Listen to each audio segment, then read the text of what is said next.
We focus on history, culture, religion, art, social, and philosophy of Nusantara. Here, in the presence of Nusantara, we were made to be forgotten about the goodness of ourselves. Because negativity seems to be more interesting for us. Now, I'm Sutoyo Raharto and friends assist you to remind you, to awaken you that we still can find the gems of Nusantara. They are the great sights of Nusantara.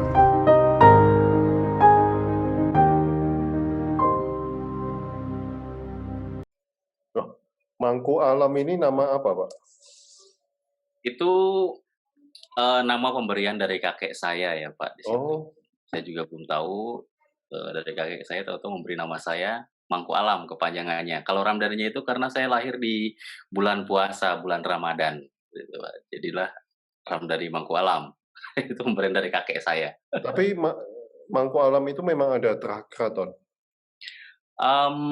Kalau misalnya dari keluarga semua nggak ada ya.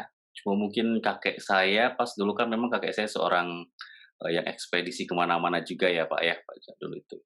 Mungkin beliau nggak tahu menemukan nama tersebut yang kemudian diterapkan ke nama saya seperti itu. Oke.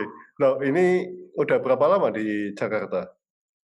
Saya di Jogja Pak untuk stay. Kalau di Jakarta saya di Tangerang Pak ya. Oke. Ya, cuma kan di Tangerang saya part time di sana jadi masih bolak-balik Jogja, Tangerang. Setiap minggunya biasanya berangkat ke Tangerang. Cuma ini pas pandemi semuanya jadi daring semua. Saya jadi stay di Jogja terus. Oke. Loh, Iya. saya pikir tinggalnya di Tangerang memang. Oh tidak, saya tinggalnya di Jogja. Paling ada event-event tertentu baru saya stay di Jakarta. Biasanya 1 minggu, 2 minggu biasanya di Jakarta untuk event tertentu saja. Setelah itu pulang lagi ke Jogja. Karena di Jogja banyak yang belum saya bisa tinggalkan, terutama mini studio saya. Wow. Luar biasa karyanya. Ya, terima Loh, pernah dipakai untuk film juga, Pak? Untuk film pernah, Pak. Dulu sebenarnya di awal saya di film ya, Pak, di spesial makeup effect di film, di iklan, video klip segala macam. Lalu kemudian bergeser terus kok kayaknya saya sendiri belum mateng gitu kan, belum mateng terus akhirnya saya mundur dulu deh dari dunia perfilman, konsentrasi ke teater lagi, melakukan penelitian, istilahnya mencari bahan-bahan alternatif yang setelah menemukan nanti akan saya share lagi ke siapapun yang membutuhkannya seperti itu.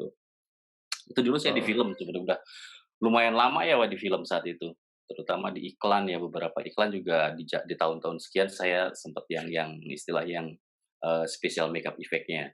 Tapi udah balik ke film sekarang? Belum, Pak.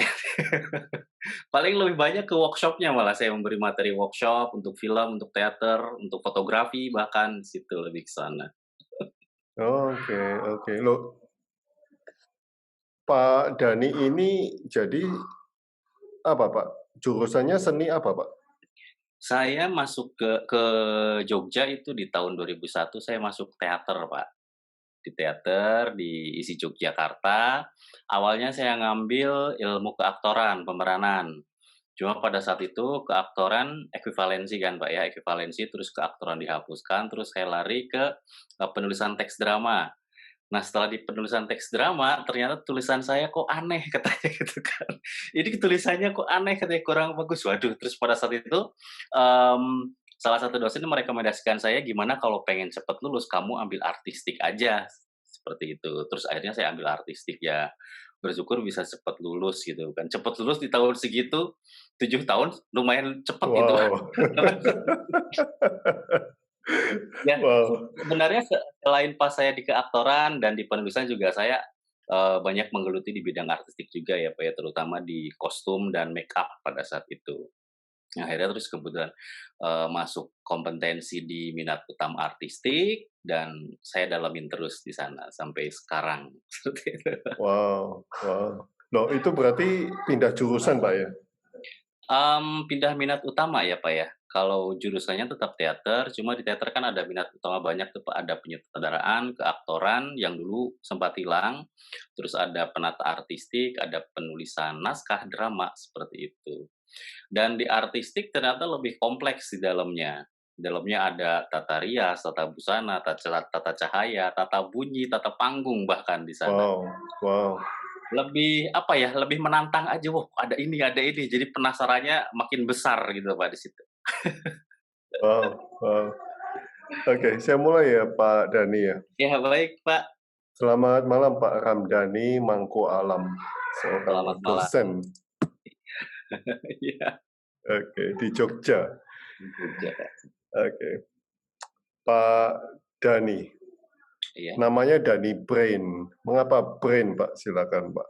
Saya kasih judul ini Brain loh, Pak. Soalnya rasanya brain Anda sangat luar biasa. Terima kasih banyak, Pak. Iya, dulu awalnya saya juga pas datang ke Jogja gitu kan, saya melihat teman-teman saya kok mereka punya nama panggilan yang unik-unik, bagus, dan mudah melekat di pikiran orang pada saat itu. Pada saat itu saya nggak kepikiran saya harus menamakan diri saya apa gitu. Saya taunya hanya panggilan saya namanya Dani, seperti itu.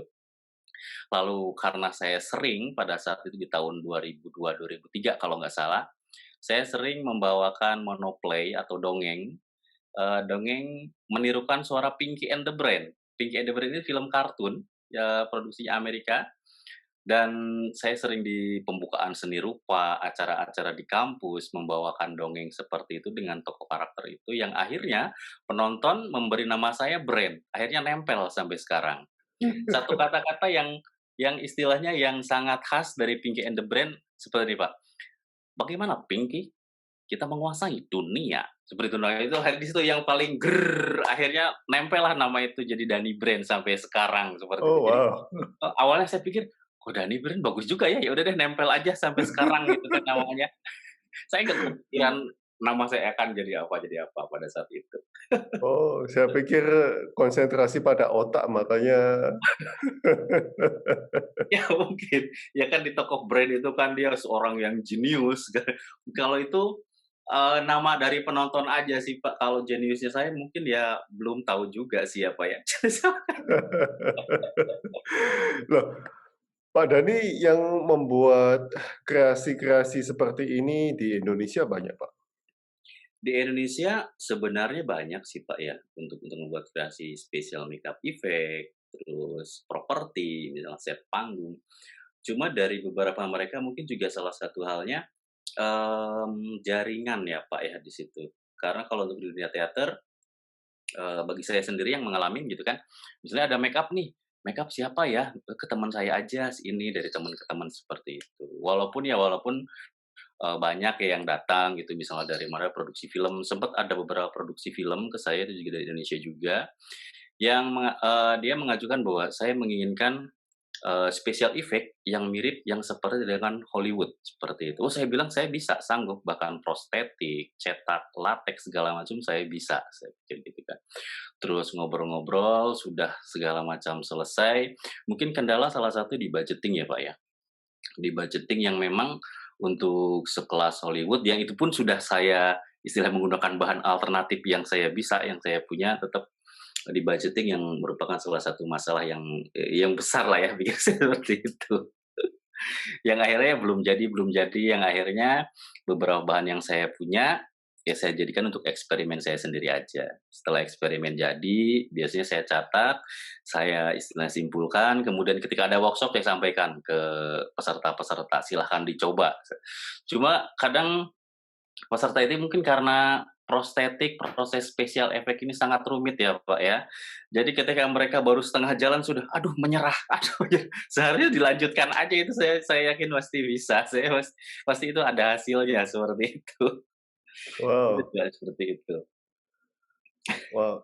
Tapi itu harus custom ya, Pak Dani? Sebenarnya kenapa saya melakukan custom, melakukan dengan alternatif bahan, karena bahan-bahan yang ini di Indonesia itu kesulitan mendapatkannya, Pak. Jadi Ekspresif. saya hanya mempelajari sifat bahannya seperti apa, terus efek ke kulitnya bagaimana, yang akhirnya saya cari perbandingan bahan yang ada di Indonesia. Saingannya Sebenarnya mungkin kami pun China mungkin. iya mungkin, sebenarnya kami pun bisa mendatangkan dari luar gitu ya. Kalau dari luar kan misalnya dikirim itu tidak bisa lebih dari 1 liter kalau nggak salah ya, Pak, ya. Seperti itu kendalanya, kadang, pengiriman yang lumayan lama juga, sedangkan di sini kita sudah, menunggu gitu kan, waktunya sudah mepet, seperti itu. Karena kan untuk project itu biasanya bisa dikatakan praproduksi, kadang mendadak juga gitu loh, Pak. Praproduksi cuma sebulan, 2 bulan, waduh kita harus membuat ini yang sangat banyak gitu kan, jadi akhirnya wah ampun, seperti itu. Loh, kalau saya lihat ada 2 pasang sepatu ya, kuning itu yang dikirim Iya. ke Singapura itu. Emang Singapura nggak ada orang yang bisa bikin sepatu gitu ya? Sebenarnya itu adalah, prosesnya teater dari Mas Wandi Darmawan di sini, kebetulan saya tim kostumnya, dan itu lebih ke modifikasi ya, Pak, ya. Kenapa dibuat di Indonesia, pada saat itu saya custom sendiri, karena kan untuk digunakan latihan dulu di Indonesia. Digunakan latihan untuk adaptasi juga, bahkan adaptasi kostum, bahkan kostum itu pun juga kan untuk teater, ketika teater mau pentas beberapa minggu kostum harus jadi, kalau saya pribadi gitu ya, Pak, ya. Karena beberapa minggu sudah jadi terus biar aktornya memakai itu dan mereka membiasakan, seperti itu. Kadang ada juga teater kostumnya belum jadi, besok pentas baru jadi kan aktornya jadi kaku, seperti itu. Ya itu yang kadang saya hindarin seperti itu, kalau misalnya saya menjadi costumer atau make upper. Bahkan untuk make up saya meminta seminggu itu harus cek make up dulu, karena cek make up itu harus tes juga karakter ketika saat kena lampu, terus ekspresi si aktornya ketika kena make up itu akan seperti apa, seperti itu kan akan jadi PR saya nanti, Wow, gitu. dunia lain yang rumit ini. Iya sih, Pak. Ya karena dulu sebelum saya menggeluti dunia teater juga, ya orang menganggap, makeup itu ya udah makeup gini aja, seperti itu, udah cukup yang penting di panggung kelihatan. Nah, tapi kelihatan apanya gitu loh maksud apakah karakternya, apakah hanya kelihatan bedaknya, atau apa, seperti itu yang akhirnya kemudian jadi PR-PR saya, seperti itu. Wow. Kalau naga itu? Kalau naga kebetulan itu pas, ada project di Bandung. Jadi dari yayasan sana, kebetulan dari yayasan, menginginkan naga liong, terus coba saya buat, proses membuatnya, kemudian itu display, Pak, lebih ke display untuk pameran, situ. Jadi di naga itu nanti ada beberapa kado dan kebetulan pameran itu diadakan oleh salah satu sekolah, yayasan sekolah di Bandung, dan nanti siswanya tuh ada sebanyak berapa ribu gitu, Pak, itu membuat kado kecil yang akan dimasukkan ke naga tersebut, seperti itu. Oke, oke. Wow. Berarti sepatunya itu memang untuk teater orang Indonesia ya, bukan. Untuk teater orang Indonesia. Kebetulan salah satu aktornya itu dari Singapura sendiri ya, Pak, dari Singapura sendiri. Saya pikir kalau Singapura kan ukurannya masih tidak jauh beda dengan Indonesia, seperti itu. Dan itu Iya, pun iya, sebelum iya. sebelum melakukan pembuatan saya juga fitting juga, akhirnya mengukur juga kaki, ngukur badan, segala macam yang kemudian jadilah kostum dan sepatu tersebut. Lengkap. Wow, wow. Kalau kalau di luar rasanya dunia teater itu dididik sejak dini deh ya. Iya, betul. Iya, iya, iya. Iya. Saya ingat waktu SMP di Kanada pun kita sudah disuruh siapin props lah, kostum lah, padahal ya cuma tugas saja.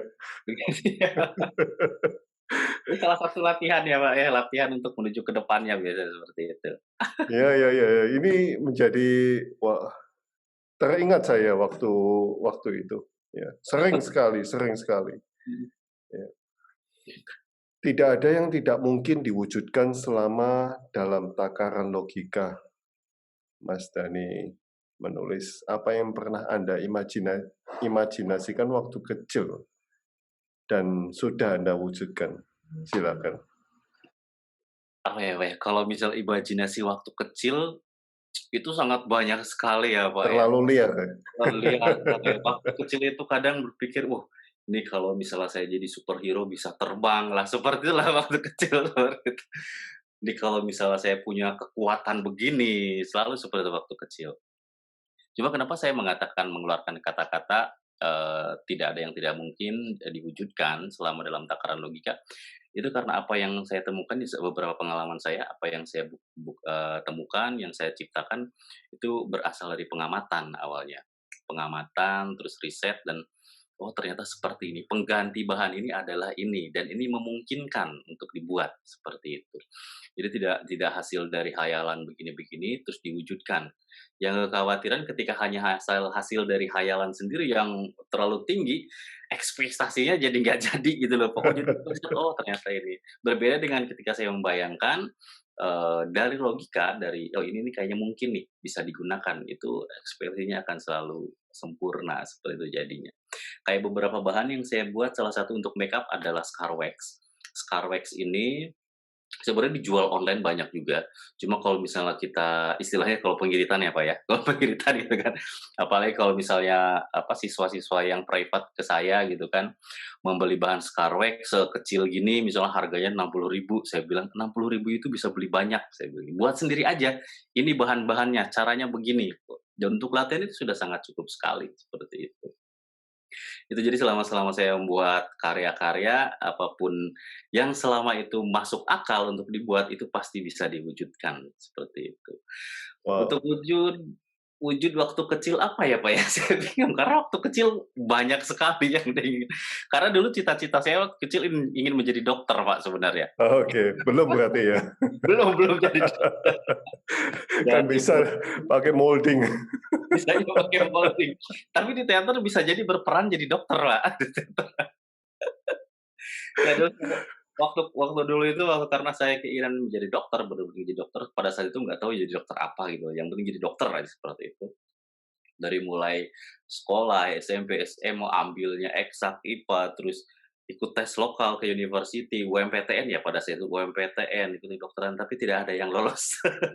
Tapi kan ini lebih ke kimia kan, Pak Iya, Dhani ya? kimia sebenarnya di sini, Pak, Permainan kimia kan?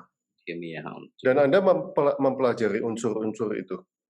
Kimia saya mempelajari unsur-unsur kimia juga, cuman kalau untuk aplikasi ke makeup saya lebih mementingkan menjauhkan dari bahan-bahan kimia yang terutama yang tidak baik buat kulit, seperti itu. Malah lebih banyak ke bahan-bahan, yang istilahnya lebih ke alami ya, Pak, ya, seperti itu. Kayak contoh di sini pengganti lateks, lateks ini kan kimia yang bau amoniaknya sangat luar biasa gitu kan. Saya biasanya menggunakan gelatin dengan gliserin. Gelatin di sini kan untuk agar-agar, gelatin bahan untuk sabun, seperti gelatin untuk agar-agar dan gliserin buat, bahan sabun yang kemudian diolah dan menjadi pengganti lateks itu sendiri. Memang pengolahannya agak rumit, kadang peserta gitu kan, "Nih saya kasih ini, bla bla." Mereka buatnya baru setengah, "Aduh Pak ampun," katanya, "ini belum selesai," saya bilang gitu. Tapi kalau mereka sudah menemukannya, Pak, itu sangat giat sekali. Dan saya bilang, "Ini kalau misalnya diproduksi bisa dijual loh," saya bilang seperti itu. Wow. Karya demi karya Pak Dhani telah ciptakan. Sebelum karya itu mulai diciptakan, apakah pernah melihat realitasnya? Atau paling tidak antara imajinasi dan realita, Pak? Silakan. Saya biasanya menggabungkan, Pak. Jadi awal sebelum saya membuat karya, biasanya saya kan melihat ya, Pak, ya, melihat. Nah, mungkin melihat bentuk ini bentuk ini bagus nih kalau misalnya dibuat karya apa gitu kan. Terus saya mencoba, terus menghayal di sana ketika bentuk ini nih harus dimodifikasi, ini harus dibuat lebih unik, misalnya seperti itu. Jadilah mencari bahan dulu, riset dulu, udah ketemu semua, eksperimen, coba udah sukses, baru dibuat. Salah satu contohnya di belakang saya ini cangkir kopi. Cangkir kopi dulu saya sempat Oh, lihat, heeh, di beberapa, media sosial itu banyak memproduksi cangkir kopi, tapi mereka memang dari keramik, dari tanah liat ya, Pak, ya, dari tanah liat, dari awal dibentuk, dibakar di oven. Wah, saya bilang, "Ini modalnya besar sekali," gitu kan. Belum mesin oven ya kalau tanah liat sama ini bisa lah ya, di sini ada teman-teman patung kebetulan. Terus yang akhirnya ini berapa tahun ya baru terwujud kali ini Pak, berapa 2 apa 3 tahun yang lalu sebenarnya saya ingin membuat seperti ini yang akhirnya bisa terwujud sekarang. Saya gunakan, eee, namanya apa, Epoclay. Epoclay ini juga saya buat sendiri, saya produksi sendiri dari bahan-bahan yang, saya temukan yang kemungkinannya sama dengan Epoclay asli, yang kemudian saya lekatkan di cangkir yang sudah jadi sebenarnya. Jadi ada Oh cangkir sudah gitu. jadi, terus saya modifikasi. Boleh saya perlihatkan contohnya, Pak? Misalnya Ya contohnya, ya ya ya. salah satu contohnya, ini ada, Tapi bisa lengket ya? ini lengket, Pak, ini nggak bisa lepas, seperti itu. Wow, tanpa kita merusak gelas yang asli. Kalau untuk gelasnya, untuk merekatkannya biasanya saya kasih sedikit kasar dulu di sini, terus kemudian saya lapisin Epoclay tipis sebagai pelekatnya, setelah itu baru saya tempel dengan Epoclay dan dibentuk. Wow. Kemudian jadi seperti ini. Ini beberapa yang udah jadi memang katanya terlalu seram katanya. Ya itu yang saya mau tanyakan sebetulnya, apakah Anda itu udah pernah melihat yang begitu, yang seram-seram begitu, sehingga Anda kombinasikan dengan imajinasi Anda? Sebenarnya kalau hal-hal ekstra mungkin pengalaman ini aja ya, waktu SMA mungkin ya, waktu SMA kebetulan saya masih tinggal di Kuningan, saya aslinya kan di Kuningan, Pak, Kuningan, Jawa Barat. Saya masih tinggal sama orang tua di sana memang, banyak hal kejadian yang istilahnya di luar nalar lah ya, ketika tidur mungkin istilahnya tindian ya, Pak, ya, ditindihan. Seperti tapi kok kayak kenyataan. Tapi setelah ke Jogja, ya sudah tidak ada lagi seperti itu. Tapi untuk melihat langsung, saya pikir janganlah ya, Pak, ya, malu saya. Tapi rasanya lihat karya Anda sudah seperti melihat realita. Enggak sih, Pak. Kalau untuk yang serem-serem ini lebih banyak ke pure imajinasi saya, selain dari referensi yang saya cari ya, Pak, ya.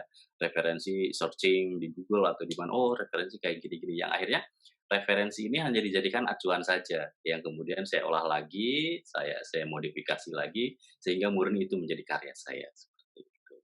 Wah.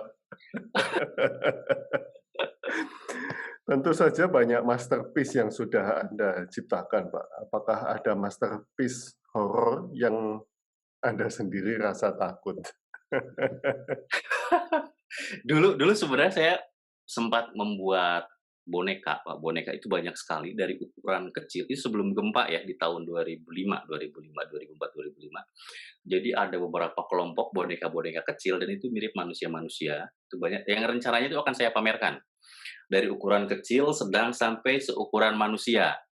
Itu banyak sekali, terus kemudian 2006 itu terjadi gempa yang akhirnya yang boneka-boneka kecil itu ketiban tembok ya, Pak, ya. Jadi saya hanya bisa menyelamatkan beberapa aja, kemudian yang kebetulan yang ukuran semanusia besar itu ada 5 buah, itu tidak rusak sama sekali, hanya karena kan badannya dibuat dari busa ya, sejenis sejenis busa yang dilapis kain seperti itu, bisa saya bawa pulang, saya bawa pindah ke tempat lain, seperti itu. Nah, ketakutan saya ketika saya melihat boneka-boneka yang besar dan mirip manusia, padahal tidak horor, Pak, tidak saya bikin robek-robek, itu seperti manusia aja. Kadang pas mau tidur, aduh jangan-jangan dia bergerak, aduh jangan-jangan dia lari ke sana, yang akhirnya pada saat itu saya cuma hanya mengambil molding bagian kepalanya saja. Untuk badannya saya hancurkan Oh. karena ketakutan seperti itu. Oh. Nah, ada satu badan, satu body itu yang memang pada saat itu ada acara Halloween. Satu badannya tersebut saya buat horor gitu kan, jadi biar terkesan di situ penjagalan seperti itu, Pak.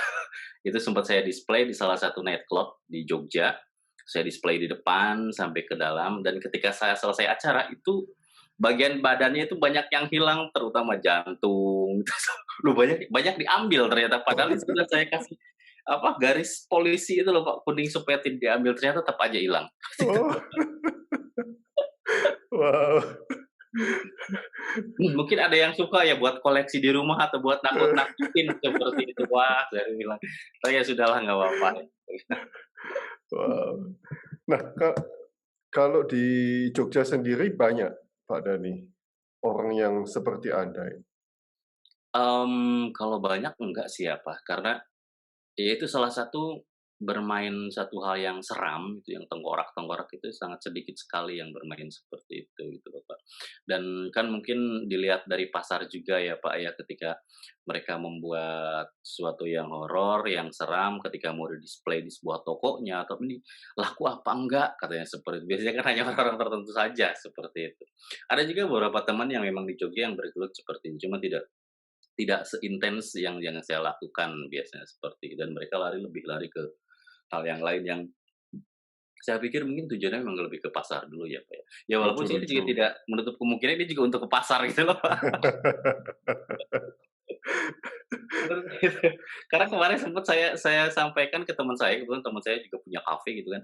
Saya mau display karya cangkir kopi saya, siapa tahu ada pengunjung yang mau minum dengan cangkir kopi seperti apa saya foto, "Waduh jangan, ini serem banget, nanti pada kabur ya loh."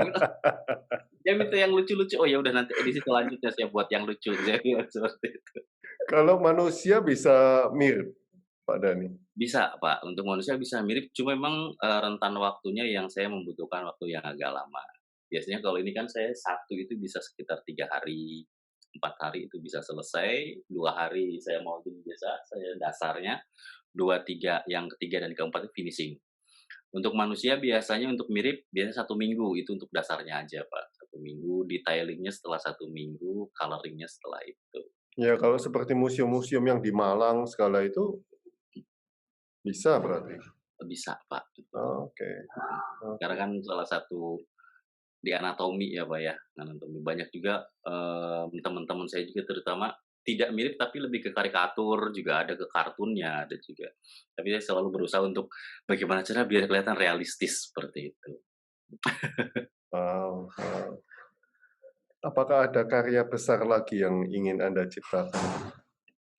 Nah, untuk sementara ini ada banyak sih, Pak, khayalan. Oh banyak. Pengen membuat seperti ini, pengen membuat seperti ini. Jadi dalam waktu dekat ini salah satunya adalah cangkir kopi ini yang akan saya produksi banyak, terus kemudian beberapa lebih ke kayu ya, Pak, ya, mebel kayu di sana. Kebetulan ini juga saya ya insya Allah di bulan Mei ini studio satunya lagi akan didirikan gitu kan, Pak. Kemudian akan berpusat di sana. Beberapa lebih ke bentuk-bentuk kayu, kayu-kayu fosil yang diolah seperti itu. Topeng, bahan kostum, ya di situ. Lebih-lebih ke produksi, di situ aja sih, Pak. Wow, wow. Kalau untuk yang lebih besar kayak kemarin karya naga, robot, kayaknya masih belum itu, belum, masih ke bentuk-bentuk kecil dulu. Salah satunya di bahan ya, Pak, ya, ada satu produksi bahan yang saya sedang buat namanya Skin Illustrator. Skin Illustrator ini khusus untuk special effect. Saya sebenarnya sudah buat satu, cuma masih belum sempurna. Ini harus saya sempurnakan dulu, seperti itu. Apa itu skin effect Skin ini? Illustrator, jadi, boleh saya ambil dulu contohnya ya, Pak, ya? Boleh Karena di boleh. sana Siap bentar. siap.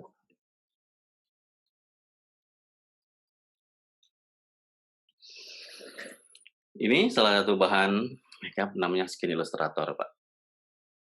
Jadi ini memang untuk kesan merah, kuning, coklat tua, hitam, ini untuk efek-efek, luka seperti itu. Dia memang lebih banyak ke efek-efek luka untuk Skin Illustrator. Jadi saya buat sendiri dari beberapa bahan yang memang sudah teruji aman, karena ini sering saya pakai. Untuk misal untuk eksperimen nyoba pengen makeup ini gitu kan, coba pakai ini, oh aman ternyata. Jadi sebelum dicoba ke orang lain saya coba dulu. Jadi kalau misalnya Biasanya kan luka atau ketusuk atau apa, telusupen.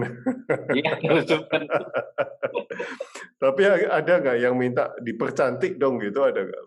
Dipercantik ada juga, Pak, dulu. Dulu sebenarnya sebelum terjun langsung di special makeup effect, semua makeup memang saya pelajarin, termasuk beauty makeup. Beauty makeup seperti itu. Cuma saya pikir beauty makeup sudah sangat banyak sekali gitu kan, sudah banyak sekali dan saya pikir sudah ada yang lebih bagus juga dari saya gitu kan. Jadi saya lebih konsentrasi ke special makeup effect di sini. Tidak menutup kemungkinan juga ada yang datang terus saya minta dibuat cantik, bisa, saya bilang gitu. Bisa. Bisa itu cantik. Apalagi kalau misalnya cantiknya ke karakter ya, Pak, ya. Cantik karakter misalnya berkarakter gitu kan. Seperti itu. Karena kan di makeup memang saya bagi sendiri ada realistic makeup, non realistic makeup dan special makeup effect di situ. Kenapa special makeup effect saya pisah dari 2 jenis makeup ini? Karena special makeup efek ini bisa masuk ke realistic makeup, bisa masuk ke non realistic makeup, seperti itu. Realistic makeup sini adalah semua makeup yang realis ya, Pak, ya, kayak misalnya nempel jenggot, bikin Oke. kumis, membuat saya jadi negro, misalnya membuat saya jadi orang Eropa, seperti itu, lebih ke sana. Tapi Pak Dhani ada Ya. nggak teman dosen yang satu jurusan juga yang spesialisasi di hal ini, Pak? Kalau salah satu dosen di sana juga, teman saya kebetulan, tapi kalau beliau tidak di make up ya, Pak, lebih ke properti, lebih ke cosplay, seperti itu. Dia cenderungnya lebih ke sana. Kalau untuk ke make up, dia di special effect juga tidak, tapi tidak menggeluti seperti saya, seperti itu. Ada juga Wow. salah satu. Kita juga sering sharing biasanya dengan beliau, saling ngobrol kayak gitu, tukar pikiran seperti ini. Jadi saya lebih banyak pengalaman juga, jadi sering, "Oh seperti ini." Jadi saya nggak tahu, jadi tahu, seperti itu. Aset negara berarti Anda, Pak. Amin, Pak. Nggak banyak yang melakukan hal ini kan? Iya, memang tidak banyak sih, Pak, yang spesial effect. Mungkin salah satunya itu saya sampaikan tadi, kayak misalnya membuat prostetik, karena ribetnya cetak-mencetak, terus yang akhirnya baru setengah jalan angkat tangan, seperti itu. Harusnya dilanjutkan, saya pikir itu masih Pesen ada. aja lebih gampang ya? Iya, pesen aja lebih gampang. Tapi kalau pesan aja itu juga harus dengan tenaganya, Pak. Biasanya kalau orang sudah pesan, mereka aplikasi atau ke model itu kadang mereka kebingungan, seperti itu. Kayak sempat beberapa kali, jadi beberapa teman saya membuat film, membuat orang kepala botak gitu kan. Terus mereka pesan bald caps, ketika bald cap itu dipasang ke si model, itu jadi tidak jadi botak, malah jadi kayak tumor di sini, bentol-bentol kayak gitu. Waduh, ini salah, saya bilang gitu. Mending buat sendiri bald caps-nya, jadi lebih kuat, lebih tahan lama, dan lebih bisa dimodifikasi, seperti itu. Jadi akhirnya Oh, saya sampaikan, terus saya kasih tahu caranya, dan alhamdulillah bersyukur sukses pada saat itu. Dan saya dampingi oh, terus, saat syuting itu saya tungguin, kayak gitu. Seperti itu. Pak Dhani, Mhm. ya ini mungkin di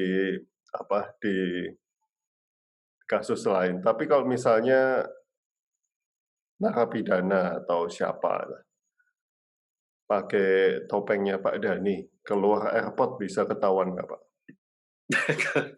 Keluar bisa ketahuan disidik jari, Pak, kalau sidik jari itu pasti ketahuan. Oh kan, Tapi kalau kan untuk kalau wajah kalau nggak disidik jari kan nggak ketahuan. kalau untuk wajah saya pikir bisa disembunyikan, Pak, Bisa ya? bisa di-makeup. Wow, wow, Mission Impossible itu. Jadi masih ya. Memang ya karena bahan yang digunakan di Indonesia juga memang kualitasnya masih belum sebagus di Eropa, jadi memang ada sedikit kekurangannya, ada kelebihannya juga. Kelebihannya mungkin di budget ya, kalau kekurangannya paling, di kelenturan, seperti itu. Tapi kalau misalnya hal-hal seperti itu sebenarnya bisa diakalin sih, Pak. Karena beberapa hal yang sering saya pelajari di makeup juga, makeup ini kan hanya sifatnya dia hanya membantu membantu memperkuat karakter saja. Ketika makeup itu menjadi kuat karakternya ketika si aktornya itu sendiri menghidupkan makeup itu sendiri. Jadi ketika saya sudah makeup jadi tua gitu, tapi saya tidak berakting jadi tua, ya tetap aja muda gitu, seperti itu. Nah, maksud saya kalau dibikinin topeng, Mhm. Itu bisa, Pak, bisa bisa? tidak terdeteksi. Karena dari topeng ini sendiri kan bergantung apakah anatomi wajahnya akan dirubah, apakah anatomi wajahnya akan sama. Apabila memang pengen terlihat berbeda sekali, anatominya yang dirubah, anatomi wajahnya, seperti itu. Jadi mungkin yang wajahnya seperti ini, mungkin saya buat agak lonjong atau agak bulat, seperti itu orang tidak akan mengenali, seperti itu, Pakai topeng itu ya? pakai topeng. Wow, wow. Luar biasa. Yang ada di film saya temukan ini sekarang. Iya. Kan biasanya kalau di film-film itu harus mereka cari dosen-dosen yang ahli-ahli dikumpulin terus dikasih planningnya. Ini salah satu dosen yang bisa dipakai. Iya. Itu makeup effect ya, tentunya. Terima kasih Pak Dhani atas waktunya. Amazing, Sama-sama, Pak, terima amazing kasih. sharing, luar biasa. kita harus ketemu di Jogja nih. Oh siap Pak, kabarin Ya, saja Pak, kapan ketemu. ya, ya. Oke. Terima kasih Pak Dhani. Selamat Sama-sama Pak, malam. terima kasih, selamat Ya, malam. ya. Selamat malam. Selamat istirahat. Terima kasih. Terima kasih.